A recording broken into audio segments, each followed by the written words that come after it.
Okay, so the next thing that we're going to do is subtraction of polynomials. And this is the thing about subtraction of polynomials. The main thing about subtraction of polynomials is that this minus here is going to make a huge difference with anything that comes after the minus, okay? So you are subtracting. So what it's really going to do is imagine that this were a -1 and you were distributing the -1 into each and every term in the second, whatever set of parentheses is after the minus sign, okay? So we're going to distribute that minus in here, and everything in the second set of parentheses is going to become the opposite sign. So for number 5, basically the cool thing about it is that it really is very similar to polynomial addition. It's just that one more step that you have, which is that you need to flip the signs of everything after the minus sign. So I'm going to copy this down, and wow, this is so laggy. I think I am pushing my computer to the limit. All right, so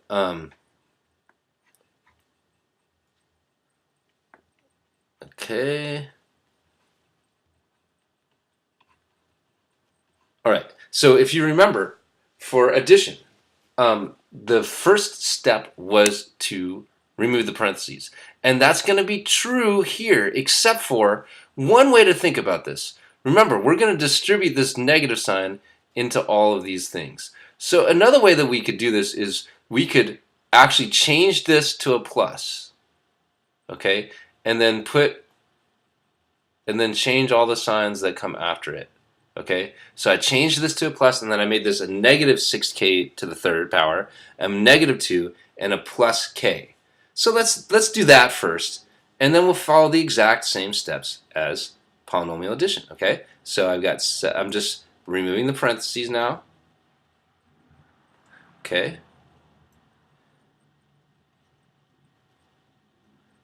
Okay, and then this is going to be this plus minus 6k to the third is going to be minus 6k to the third, minus 2 plus k. And then I do exactly what I did before with the addition. Okay, so I'm going to take this 7k and combine it with this k.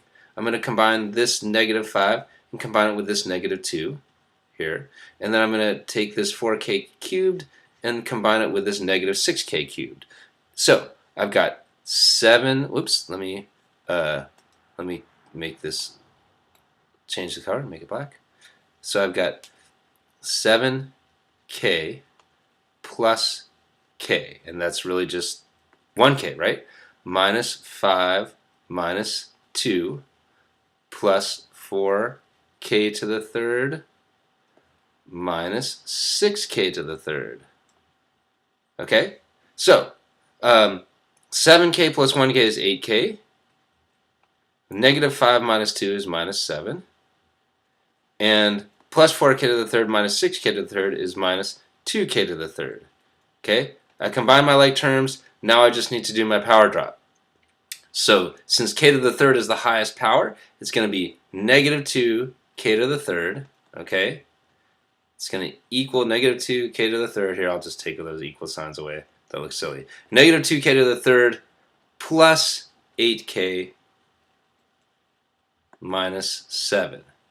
Okay? And that is going to be your answer for number 5.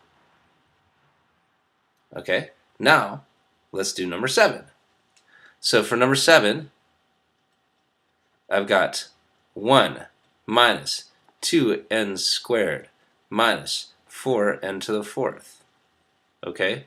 Minus 3 plus 7n plus 2n squared. Okay, now remember what I'm going to do. I'm going to make this a plus, and I'm going to change the signs of all of these. This will become a minus, this will become a minus, and this will become a minus. Okay? Then we're just going to do addition. 1 minus 2n squared minus 4n to the fourth plus -3. So that's just going to be minus 3 minus 7n minus 2 n squared. All right, now this time I'm going to do minus 2n squared minus 2n squared first, right? Watch when I, oh, actually I'll probably put this first, okay? And then I've got this is going to combine with this one, and then this one's going to be all on its own, all right? But I'm going to start with my highest, I'm going to start by doing the power drop. I'm going to put negative 4n to the fourth, and then minus 2n squared, minus 2n squared again, looks like minus 7n plus 1 minus 3. Okay? Take a minute, look at that. See what I did? I'm doing the power drop at the same time as I'm combining my like terms. And my answer is going to be negative 4n to the fourth minus 4n squared minus 7n, and then plus 1 minus 2, so minus 2. And that is going to be my answer.